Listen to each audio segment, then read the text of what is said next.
വല്ല കവിതയോ കഥയാണോ എഴുതുന്നത്? കുറച്ച് കുസൃതിയും കുന്നായ്മയും ഉണ്ടെന്നേ ചന്ദ്രഭാനു പറഞ്ഞുള്ളൂ.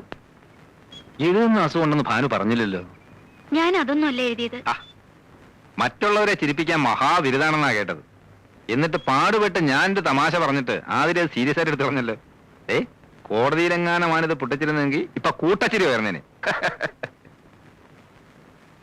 ഈ മുറിയിൽ തന്നെ ഇങ്ങനെ ഇരുന്നാ മതിയോ? ആളെ കാണിക്കാനെങ്കിലും അടുക്കളയിലോട്ടൊന്നും ചെന്നില്ലേ അമ്മയ്ക്ക് എന്തോ തോന്നുന്നു. മരുമോള് വന്നിട്ട് വീടിന്റെ താക്കോലും ഏൽപ്പിച്ചിട്ട് കാശിയിലോ രാമേശ്വരത്തോ തീർത്ഥാടനത്തിന് പോവാന്ന് പറഞ്ഞിരിക്കുകയായിരുന്നു അമ്മാവിയമ്മ. കേട്ടോ?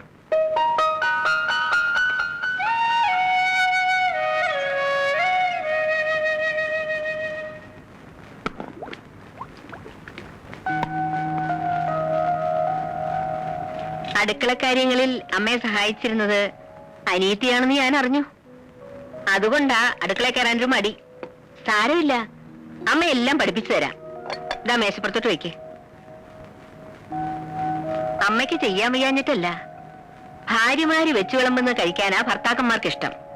അവരുടെ ഇഷ്ടാനിഷ്ടങ്ങൾ അറിഞ്ഞു പെരുമാറുന്നതാ ഒരു പെണ്ണിന്റെ മിടുക്ക്. അങ്ങനെയൊക്കെയാ നമ്മൾ അവരുടെ മനസ്സിൽ കടന്നുകൂടേണ്ടത്. എന്താ ചെയ്യേണ്ടതെന്ന് പറഞ്ഞാ മതി. ആദ്യമൊക്കെ ഞാനും ഇങ്ങനെയായിരുന്നു. അന്ന് പെൺകുട്ടികൾക്ക് ഇന്നുള്ള സ്വാതന്ത്ര്യമൊന്നും ഇല്ലല്ലോ. ഒരു വർഷം വല്ലാത്ത ശ്വാസം മുട്ടലായിരുന്നു. അത് ചെയ്താ കുറ്റമാകുമോ, ഇത് ചെയ്താ കുറ്റമാകുമോ എന്ന് ശങ്ക. അമ്മായിമ്മ പോരെന്നൊക്കെ കേട്ടിട്ടില്ലേ? അത് ശരിക്കും അനുഭവിച്ചു. അവരുടെ മുമ്പിൽ നേരെ നിന്ന് സംസാരിച്ചു തന്നെ 2 വർഷം കഴിഞ്ഞ. ഇവിടെ അതൊന്നും വേണ്ടി വരില്ല. ഈ വീട്ടിലെ കാര്യങ്ങൾ നോക്കേണ്ടത് നീയാ.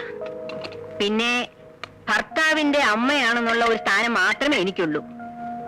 ഇനി മോടെ ഇഷ്ടത്തിനായി ഇവിടെ സ്ഥാനം. ആട്ടെ, രാത്രിയിൽ ആഹാരം അവിടെ എത്ര മണിക്കാ? ഈ സമയത്താ. എന്നാ നന്ദനെ വിളിച്ചോളൂ, അമ്മ വിളമ്പാ.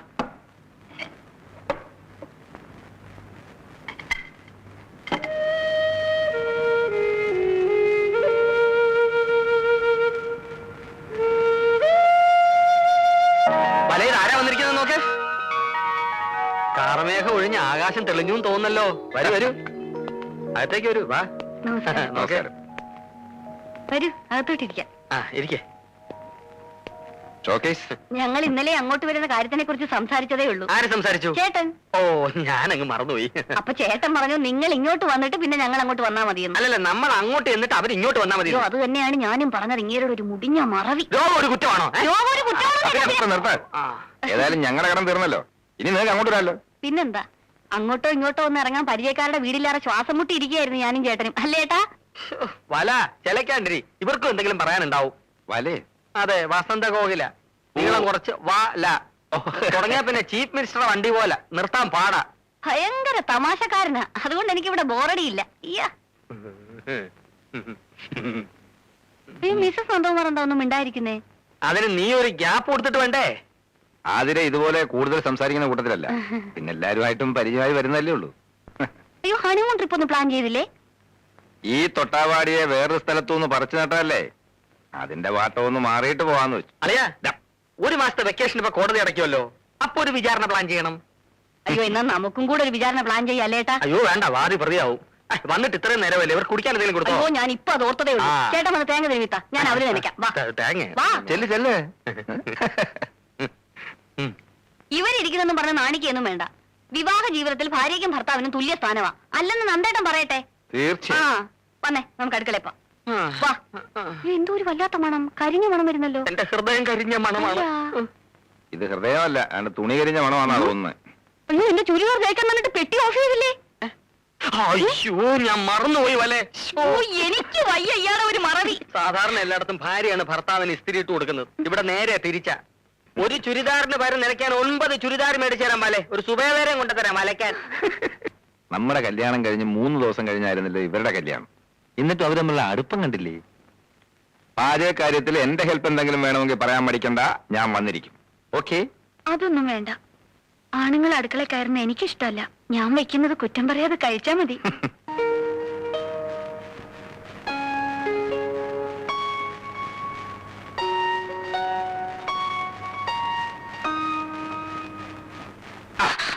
എന്നും വൈകുന്നേരം കുത്തി പൊളിക്ക് എന്താണെന്ന് അറിയാമോ? അങ്ങനെ ഇപ്പൊ അറിയണ്ട. ഒരാളുടെ പേഴ്സണൽ ഡയറി വായിക്കുന്ന ശീലം അത്ര നല്ലതല്ല. വലിയ വലിയ വക്കീലായിട്ട് ഇതൊന്നും അറിയില്ലേ? നമ്മളിടയിൽ എന്തോന്ന് പേശണല്ല. ഇരുമയാണെങ്കിലും നമ്മളൊറ്റ കരളല്ലേ, നീ എന്റെ ജീവനല്ലേ.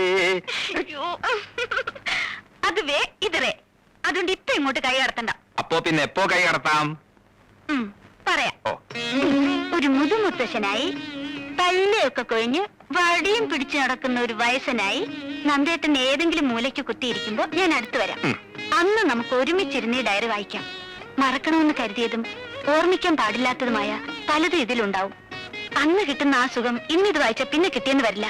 അതുകൊണ്ട് അന്ന് വായിക്കുന്നതല്ലേ സുഖം. ഓ, മതിയെങ്കിൽ മതി.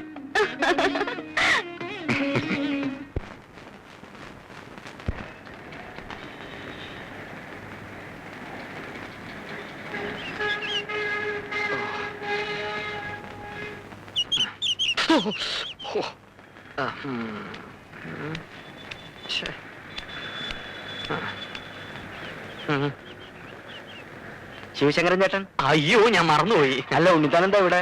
വൈഫിനെ വെയിറ്റ് ചെയ്ത് നിൽക്കുക. അവള് മുടിയുടെ തുമ്പൊന്ന് ലെവൽ ചെയ്യാൻ ബ്യൂട്ടി പാർലറിലോട്ട് കയറി. ഇപ്പൊ മുക്കിന് ഇതല്ലേ ഉള്ളൂ. കേറിയിട്ട് ഇപ്പൊ മണിക്കൂർ 1 കഴിഞ്ഞു. അല്ല, നന്ദനെ കണ്ടിട്ട് ദിവസം കുറച്ചായി. അവിടെ വിശേഷമൊന്നുമില്ലല്ലോ. തുടക്കത്തിലുണ്ടായിരുന്ന അവസരങ്ങളൊക്കെ മാറി. അവര് സ്മൂത്ത് ആയിട്ട് കഴിയുന്നു. സ്മൂത്തായി തീരുമെന്ന് കരുതിയിരുന്ന എന്റെ ലൈഫ് ഗട്ടറിലുമായി. അല്ല, അതെന്ത് പറ്റി? ഞാൻ ഭാര്യയെ കുറ്റപ്പെടുത്താമെന്ന് കരുതരുത്. ഒരു ഭർത്താവ് മനോഭാവമാണ് അവൾക്ക്. പൂർണ്ണമായിട്ടൊരു ഭാര്യയാകാൻ എനിക്ക് കഴിയുന്നില്ല. അതാ കുഴപ്പം. അല്ലോണ്ട് തന്നെ ജീവിതമാകുമ്പോ ചില വിട്ടുവീഴ്ചകളൊക്കെ വേണ്ടി വരും. വിട്ടുവീഴ്ചകളൊക്കെ വേണ്ടി വരും, ശരിയാണ്. ഒന്ന് കുനിഞ്ഞു കൊടുത്താ ചാടി തലേ കയറും. ആണത്തം കളഞ്ഞിട്ടുള്ള ഒരു വിട്ടുവീഴ്ചയ്ക്കും ഞാൻ തയ്യാറല്ല. നേമനെ തറവാട്ടിലേ ഞാൻ. അല്ല പിന്നെ അല്ല, ദേ വരും നമ്മുടെ വസന്തകോവിലം. നമ്മുടെ വസന്തകോവിലേ? അല്ല, നമ്മുടെ. അല്ല, അതേന്ന്. ആണോ?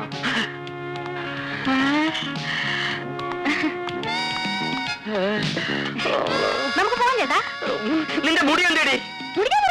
ആരോട് ചോദിച്ചോണ്ട്? എന്റെ മുടി മുറിക്കാൻ ആരുടെയെങ്കിലും അനുവാദം വേണോ?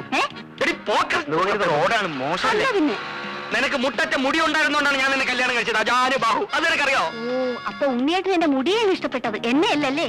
മുടിയും തടിയും ജോലിയും വീട് എല്ലാം ഉൾപ്പെടെ മൊത്തത്തിലാണ് നിന്നെ ഞാൻ ഇഷ്ടപ്പെട്ടത്. ഹോൾസെയിൽ. കല്യാണം കഴിഞ്ഞോടെ മുടി മുറിച്ചേക്കാൻ എനിക്കൊരു നേർച്ച ഉണ്ടായി. പിന്നെ പെണ്ണുങ്ങൾക്ക് മുട്ടറ്റ മുടി വേണമെന്നൊരു സ്റ്റൈലിന് ആണുങ്ങൾക്ക് പറയാം. പക്ഷെ ഇത് നനച്ചുണക്കി ചോന്നും നടക്കുന്നതിന്റെ കഷ്ടം ഞങ്ങൾ പെണ്ണുങ്ങൾക്ക് അറിയാമോ? അത് ശരി. എന്താ തന്റെ പേര്? നന്നായിട്ട് കാറ്റ് കയറും. എന്തൊരു സുഖം. അപ്പൊ ഞാനേ വരും. വരണ്ട, കഴുത്തി പൂടയില്ലാത്ത കോഴികളെ ഞാൻ എന്റെ സ്കൂട്ടറിന്റെ പിന്നെ കേറ്റാറില്ല. നീ മുടി പോയ സുഖത്തിൽ സുഖിച്ച് റോഡേ നടന്നു വന്നാൽ അവിടെ മുടിഞ്ഞും മുടി തെളിച്ചും ശവം.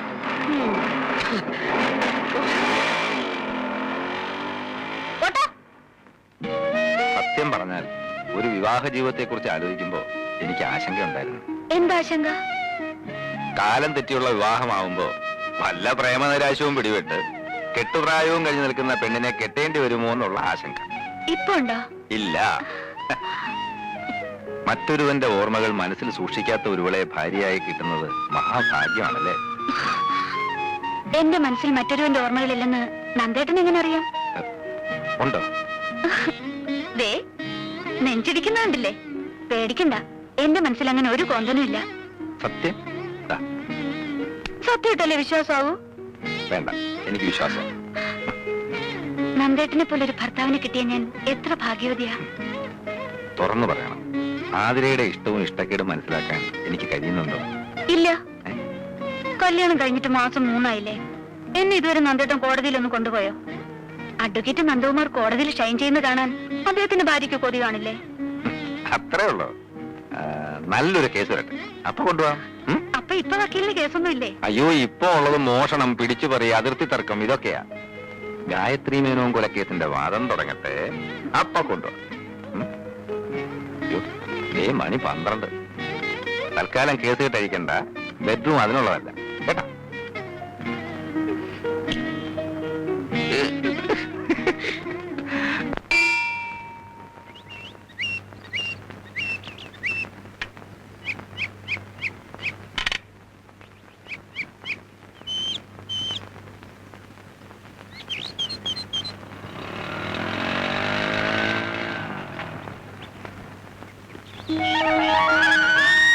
ഞാൻ വീട്ടിൽ പോയിട്ട് വരിക.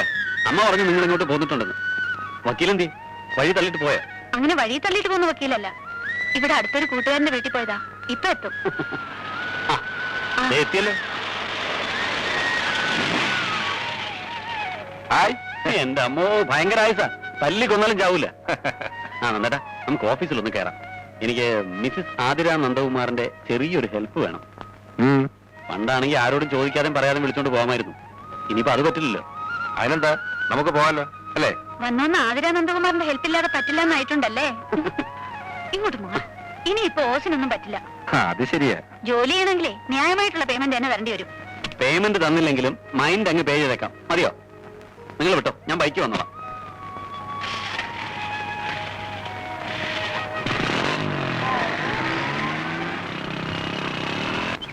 ഉണ്ണിയേട്ടൻ ഇത്ര ധൃതി വെച്ച് എങ്ങോട്ടാ? മരിക്കാൻ കോടതിയിലോട്ട്, അല്ല പിന്നെ എങ്ങോട്ടാ? എന്നും എന്നെ എന്റെ ഓഫീസിൽ ഇറക്കി വിട്ടിട്ടല്ലേ ഉണ്ണിയേട്ടൻ പിന്നെ പോകുന്നത്? ആ പതിവ് ഞാൻ നിർത്തി. അല്ല പോകുന്നത് പിന്നെ. നിർത്താൻ എന്താ സർക്കാരിന് ആനുകൂല്യമാണോ? ഓ, അതിന്റെ കാരണം എനിക്കറിയേണ്ടത്. കാരണത്തല്ല നീ ഇപ്പൊ പിടിച്ചിരിക്കുന്നത്. എടി, ഒരു പെണ്ണിനെ പെണ്ണാക്കുന്നത് അവളുടെ മുടിയാണ്. തൊഴാം വാർ മുടിക്കും മുടിക്കും എന്ന് കവികൾ പറഞ്ഞിരിക്കുന്നത് വെറുതെ അല്ല. നിന്നെ ഈ കോലത്തിൽ കാണുമ്പോ ചില ധീരകൃത്യങ്ങൾ ചെയ്തതിന് ചില പെണ്ണുങ്ങളെ മൊട്ടയടിച്ച് കോടതി കൊണ്ടുവരുന്നതാണ് എനിക്ക് ഓർമ്മ വരുന്നത്. അതിന് ഞാൻ മുഴുവനും കളഞ്ഞില്ലല്ലോ. ഉണ്ണിയേട്ടന് വേണ്ടി കുറച്ച് നിർത്തിയിട്ടില്ലേ? ദാ. നിർത്തിക്കോ, പരുവുമ്പോ ഞാൻ മൂടോടെ വെട്ടിയെടുത്തോളാം. അതും കൂടി വടിച്ചിറക്കിട്ട് ഏതെങ്കിലും ആശ്രമത്തിൽ പോയി ഇരിക്കടി. പുണ്യം കിട്ടില്ലെങ്കിലും കാശ് കിട്ടും, ഉറപ്പാ. മിണ്ടി പോരുത്, എന്റെ കണ്ണു വെട്ടത്തു പോ. മുടിഞ്ഞവളെ, മുടി കളഞ്ഞവളെ. മുടി കൊടുത്ത പ്രാന്ത് തോന്നാൻ ഇയാൾ എന്തോന്ന് വെളുത്ത ആദിവാസിയാ? സാർ, ചന്ദ്രബാനുവിന്റെ ഫോൺ ഉണ്ടായിരുന്നു. എന്താ? സാറിന്റെ വൈഫിന് പെട്ടെന്ന് എന്തോ സുഖമില്ലാണ്ട് ഹോസ്പിറ്റലിൽ അഡ്മിറ്റ് ചെയ്തു. ആ.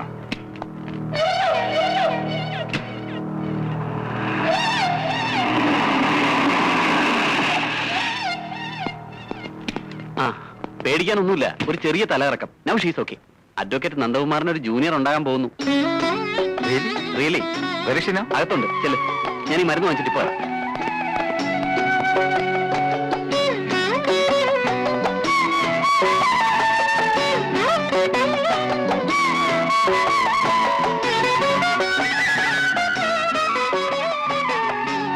ഉറക്കമാണോ? ഏയ്,